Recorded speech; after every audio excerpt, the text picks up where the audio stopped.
یہاں بھی وہی ثقیل ہیوی وزنی، ہم تم پر ایک بھاری کلام نازل کرنے والے ہیں۔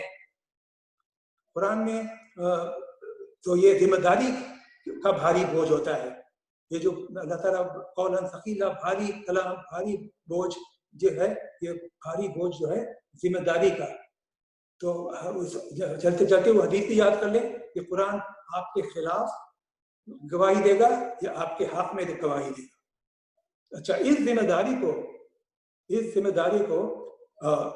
رسول اللہ صلی اللہ علیہ وسلم نے اتنی سیریسلی لیا تھا، اتنا شدت سے اس کو محسوس کیا تھا کہ اپنے آپ کو مشقت میں ڈال دیتے تھے۔ تو اللہ تعالیٰ نے قرآن میں آپ کو یاد دلایا کہ آپ کی ذمہ داری پہنچانا ہے، اور اللہ کی ذمہ داری ان کو حساب لینا ہے۔ علیک البلاغ وعلینا الحساب، اللہ تعالیٰ نے حضور کو یاد دلایا، بلکہ اللہ نے آپ کو ٹوکا بھی ہے۔ سورہ طٰہٰ میں پہلی آیت ہے، ما انزلنا علیک القرآن لتشقى الا تذکرۃ لمن یخشی، ہم نے یہ قرآن تم پر اس لیے نازل نہیں کیا کہ تم مصیبت میں پڑ جاؤ یا مشقت میں پڑ جاؤ، اور یہ قرآن جو ہے نصیحت ہے، یاد دہانی ہے ان لوگوں کے لیے جو ڈرتے ہیں۔ اور اسی طرح حضور کو ایک دعا سکھائی گئی ہے جو ہر بچہ بھی پڑھ لیتا ہے، ربی زدنی علما، اے اللہ میرے علم میں اضافہ کرنا۔ اس کا جو پس منظر ہے، جو بیک گراؤنڈ ہے، وہ بھی سن لیجئے۔ حضور کی عادت تھی کہ جب بھی وحی آتی تھی تو جلدی اس کو یاد کرنے کے لیے، سمجھنے کے لیے اس کو بہت جلد بازی کرتے تھے، تو اللہ تعالیٰ نے اس کو بھی ٹوکا ہے۔ اللہ تعالیٰ نے کہا وَلَا تَجْعَلْ بِالْقُرْآنِ، آپ قرآن کے معاملے میں جلدی مت کریں، تو قرآن کے لیے جلدی مت کرو اس سے پہلے کہ پوری وحی آپ پر نازل نہ ہو جائے۔ اور اس کے بعد یہ دعا سکھائی، کہو ربی زدنی علما، اے اللہ میرے علم میں اضافہ کرو۔ تو اس طرح ایک اور جگہ سورہ قیامہ میں اللہ تعالیٰ اپنے نبی کو تسلی دے رہا ہے اور ایشورنس دے رہا ہے، یقین دہانی کرا رہا ہے کہ وحی کو جلدی یاد کرنے کے لیے اپنی زبان کو حرکت مت دو۔ جیسے میں نے کہا حضور بڑے جلدی کرتے تھے سیکھنے کے لیے، سمجھنے کے لیے، تو اللہ تعالیٰ یہاں بھی ٹوکا ہے اس کو یاد، اور اللہ تعالیٰ فرما رہے ہیں اس کو یاد کروانا اور پڑھوا دینا ہماری ذمہ داری ہے، بلکہ آگے یہ بھی یقین دہانی کرائی ہے کہ اس کا مطلب سمجھا دینا بھی ہماری ذمہ داری ہے۔ ثم ان علینا بیانا، اس کو بیان کرنا، اس کو وضاحت کرنا بھی ہماری ذمہ داری ہے۔ اللہ تعالیٰ نے ایک اور مقام پر رسول اللہ صلی اللہ علیہ وسلم کو ٹوکا ہے۔ آپ اس بات سے بہت پریشان رہتے تھے، بڑی بےقراری دکھاتے تھے کہ بلکہ ہلکان ہو جاتے تھے۔ سورہ کہف میں اللہ تعالیٰ نے ان کو ٹوکا وَلَعَلَّكَ بَاقِعٌ نَفْسَكَ عَلَىٰ آثَارِهِمْ إِن لَّمْ يُؤْمِنُوا بِهَٰذَا الْحَدِيثِ آسِفًا، اے نبی شاید آپ ہلکان ہو جائیں، اپنے آپ کو ہلاک کر لیں اس غم میں کہ لوگوں نے ایمان نہیں لایا۔ تو حضور کہنے کی بات یہ ہے کہ حضور امت کے بارے میں اتنے فکر مند ہوتے تھے، اتنے بے چین رہتے تھے کہ یہ ایمان لے آئیں اور صحیح ہدایت پائیں۔ تو یہ ان کا جو بےقراری تھی آخری سانس تک تھی، آخری لمحے تک زندگی کے یہ بےقراری اور یہ تڑپ تھی، اور ان کے سانس جب نکل رہی تھی اس وقت بھی یہ الفاظ تھے کہ امتی امتی، اے میری امت، اے میری امت۔ تو حضور امت کے لیے جو فکر مند ہوتے تھے، تو بار بار اللہ تعالیٰ نے ان کو یاد دلایا کہ آپ کا کام صرف پہنچانا ہے، آپ ان پر داروغہ نہیں ہیں، آپ ان پر جبر نہیں کر سکتے۔ سورہ غافیہ میں فذکر انما انت مذکر، آپ یاد دہانی اور نصیحت کرتے جائیں، آپ کا کام صرف نصیحت کرنا ہے اور یاد دہانی کرانا ہے۔ امت کی فکر اور طرف کا یہ عالم پوری زندگی میں تھا، جیسا میں نے کہا۔ تو قرآن کا حق ادا کرنا، قرآن کی ذمہ داری نبھانا، اس کی ایک بڑی انٹرسٹنگ مثال اللہ تعالیٰ نے دی ہے سورہ جمعہ میں۔ سورہ جمعہ میں اللہ تعالیٰ فرماتے ہیں مثل الذین حملوا التوراۃ ثم لم يحملوها كمثل الحمار يحمل اسفارا،